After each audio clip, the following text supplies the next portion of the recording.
Welcome to Elder Health Connection, a podcast where I gather innovators in elder healthcare to discuss their unique perspectives on caregiving and care receiving.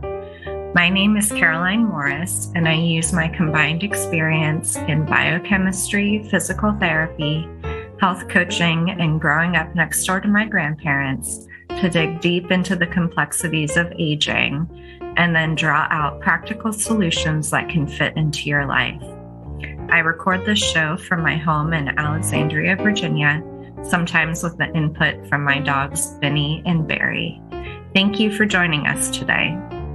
Today, I continue my conversation with Anne Gould-Ruete about the role of the health coach and why it's the missing link in the healthcare team. If you missed part 1 of this series, please go back to episode 9 to hear the beginning of our conversation together. Yeah, the other thing I kind of like about, coaching is, in the first appointment, we spend a lot of time talking about the vision. Like, where do you want to be? What are we trying to get you to work towards?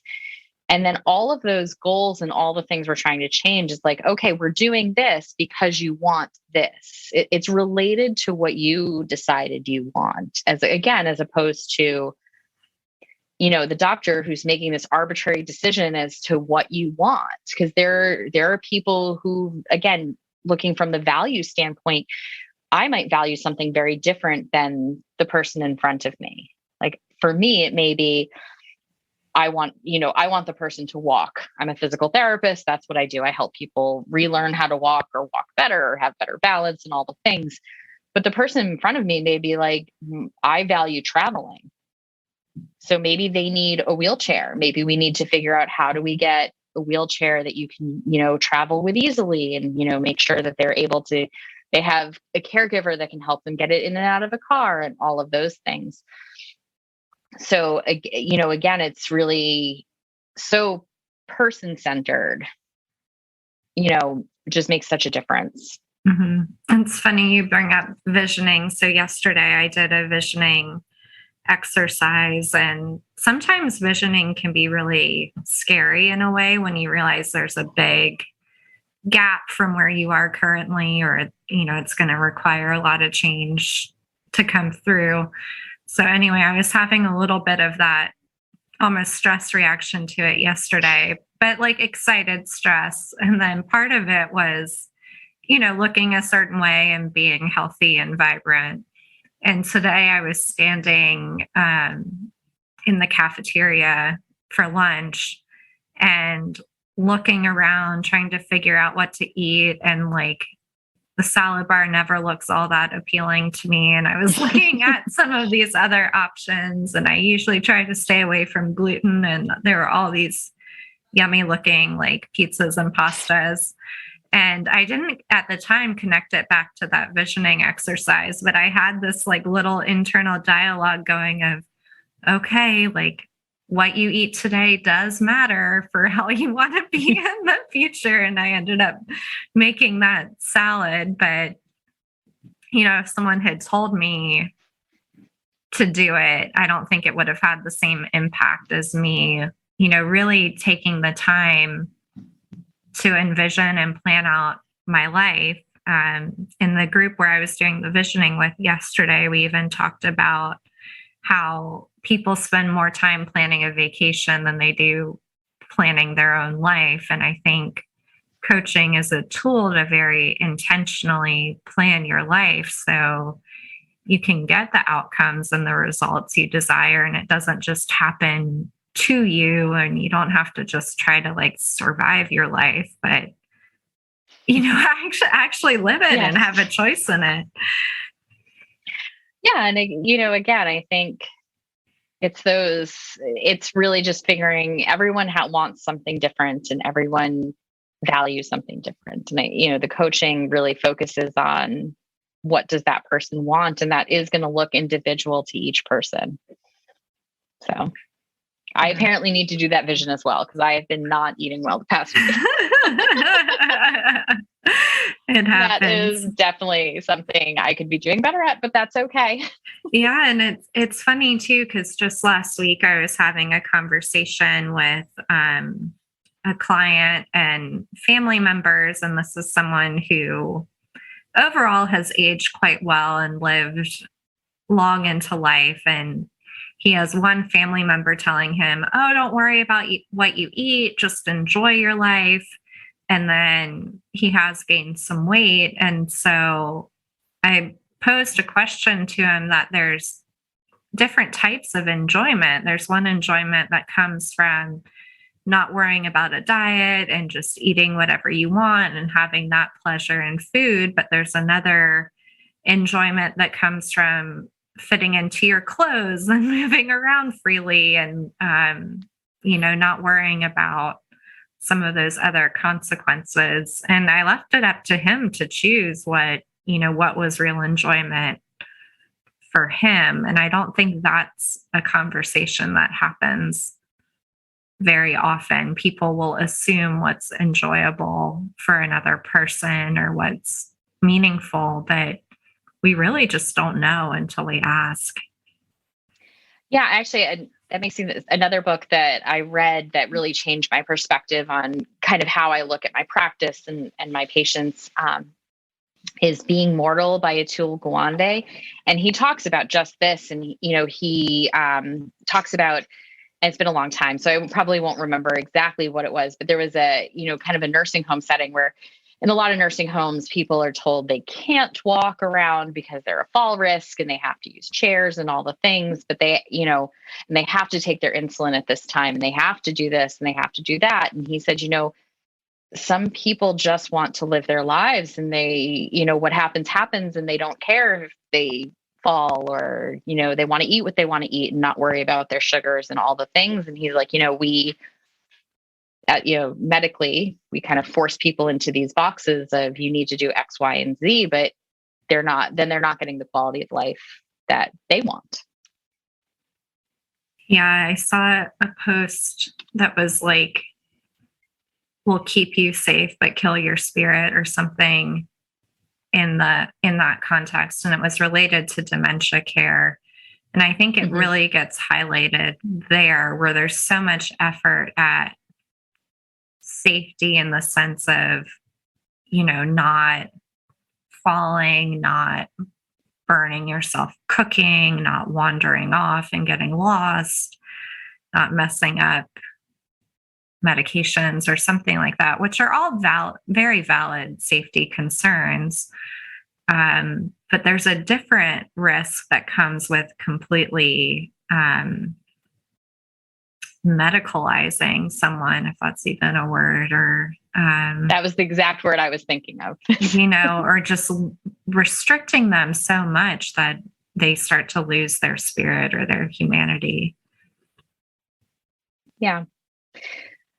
Yeah, as I said, I think, that book really definitely changed my perspective in a way that I hadn't really thought about up to that point. And again, it really got me thinking about the language that I use with people and how I structure my questions and what I focus on with people. Like, it's great if it's important to me, but I'm not the one.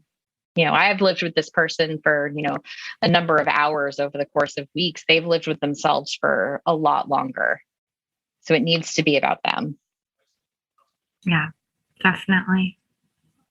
And I think that can be a challenging shift, both for the person we're working with and their family too. I know I had some of these tendencies before actually going through the coaching training, but I would frustrate some of my patients by asking these questions and trying to figure out what they wanted to do and what their goals were and et cetera, et cetera. And some of them were frustrated saying, "You're the expert. I came to you. You need to tell me what's wrong with me and tell me what to do." So I think there's some of that, we've been so conditioned, especially probably people who are older than us have been very conditioned into a hierarchical medical model. And, not trusting your own body and being told by someone outside of you what's right.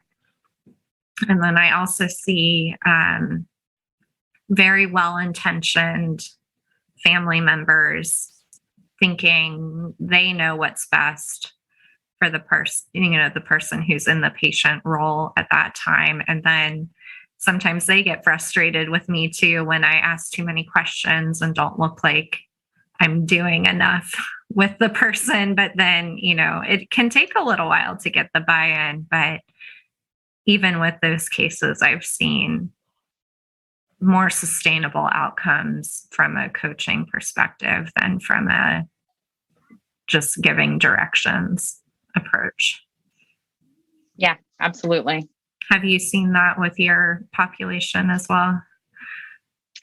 Yeah, I think, it's, as you it's like drawing the fine line. Well, yes, I might be the expert in the movement patterns and kind of diagnosing that and kind of what will help. But as we just said, like, I'm not the expert in your body. Like you still know what's going on inside. And I'll use that line with patients. I'll say, look, I don't know your body. I can't tell you what is right and what is wrong. We need to have a two-way conversation about this. Like, you need to let me know what's going on, because, I don't want to give you things that don't feel right. And I can always tweak it. I can make it work. We can come up with another way. But if we're not having that dialogue, then I'm working blind. Yeah. And I find, in working with someone, for example, immediately post stroke, I think it makes more sense for me to carry more of the expert guiding role as in that very narrow time frame where I know there are certain things that need to be done to maximize recovery, and then not neglecting what the patient wants or needs. But I find, those acute and subacute times, which are really what the medical model does quite well, is when we can take on that role. But when we're in the chronic condition, this is my life now, I find that, the medical model doesn't work so well, and the coaching really does work quite beautifully.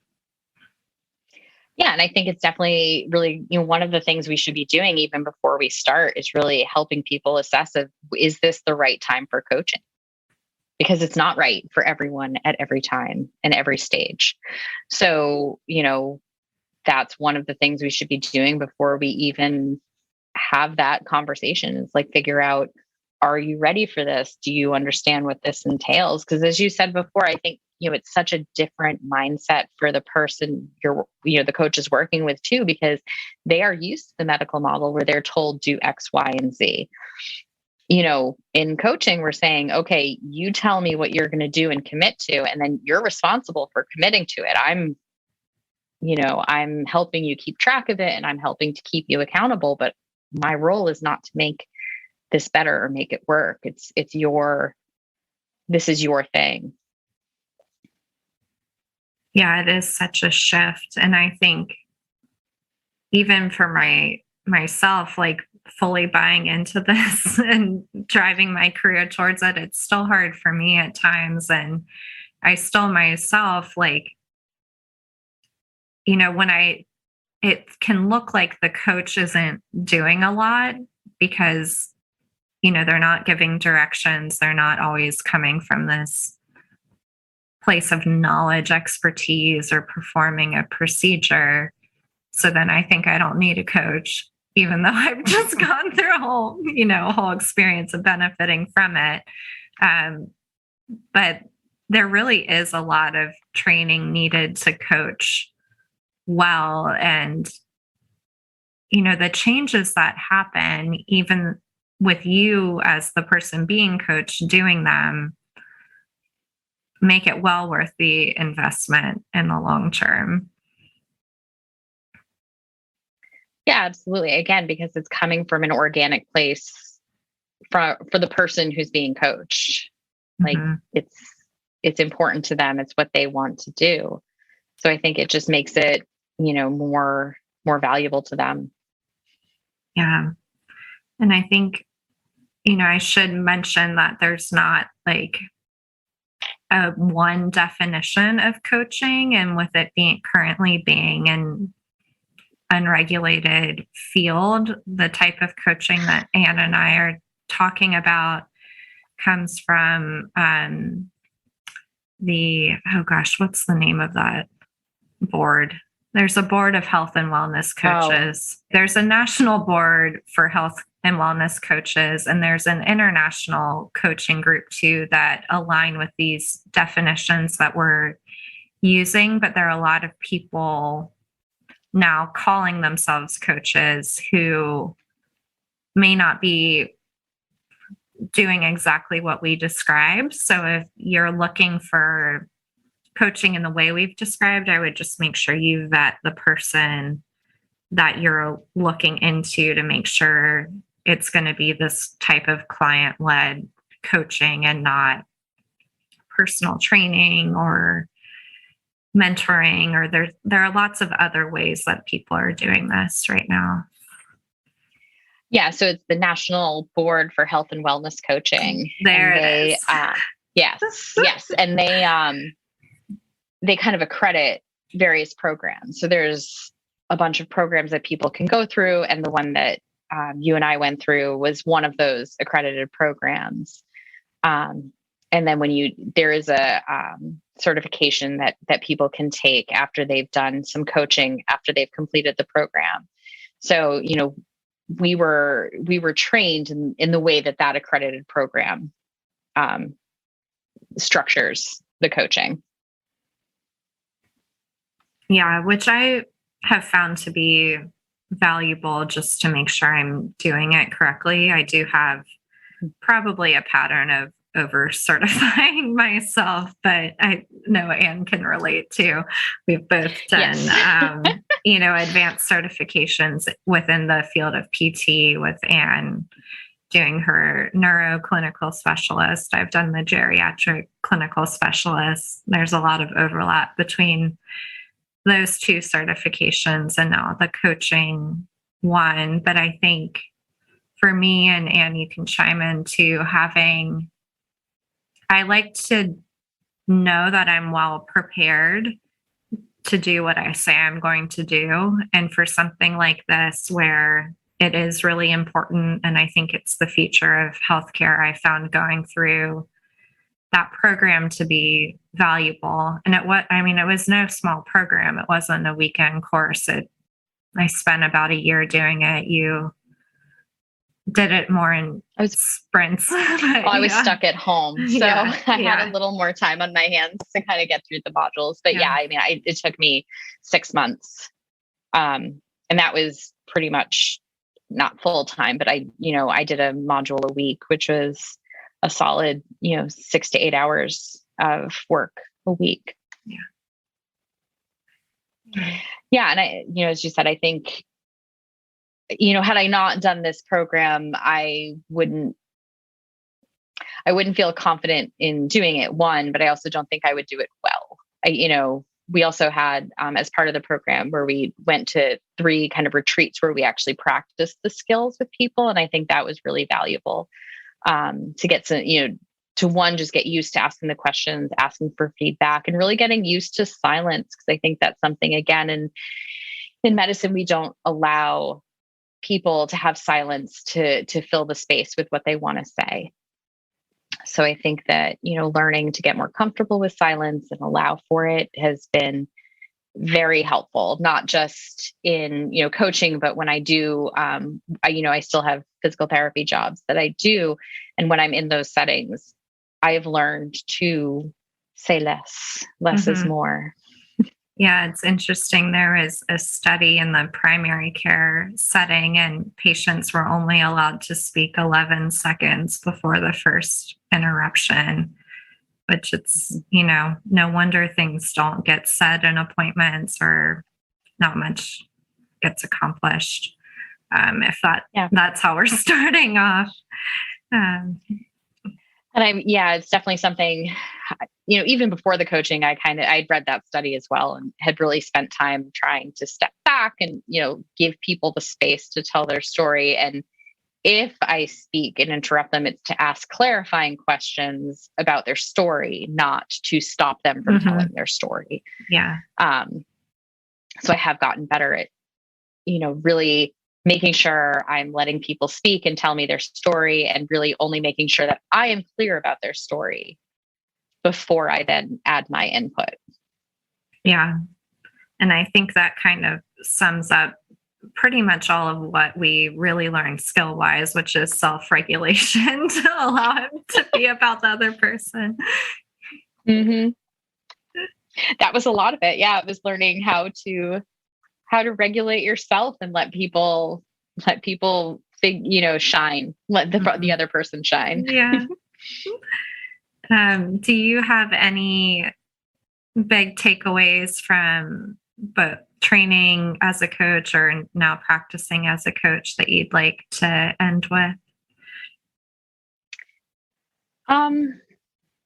Yeah, I think I've always known that listening is hugely important.